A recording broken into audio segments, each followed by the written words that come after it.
कराची से शाहिद हमीद की रिपोर्ट के मुताबिक वेस्ट थाना मोमिन आबाद के इलाके फकीर कॉलोनी में पुलिस और रेंजर्स का मुश्तरका कोम्बिंग सर्च ऑपरेशन जारी। एसएसपी वेस्ट कोम्बिंग/सर्च ऑपरेशन इंटेलिजेंस इत्तलात पर जराइम पेशा अनासिर और मुनशियात फरोश के खिलाफ किया जा रहा है। तारिक इलाही मस्तोई कोम्बिंग/सर्च ऑपरेशन के दौरान इलाके के दाखिली और खारजी रास्तों को सील करके घर घर तलाशी ली जा रही है।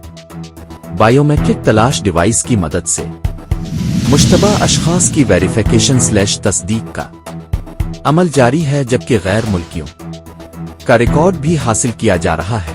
कोम्बिंग/सर्च ऑपरेशन के दौरान एक मशकूक शख्स को भी पुलिस हिरासत में ले लिया गया है, जिसका मजीद रिकॉर्ड चेक किया जा रहा है। कोम्बिंग/सर्च ऑपरेशन में SHO मोमिन आबाद हमरा नफरी और लेडीज स्टाफ, इंटेलिजेंस स्टाफ और सिंध रेंजर्स के अफसरान और जवान अपने फराइज सरंजाम दे रहे हैं।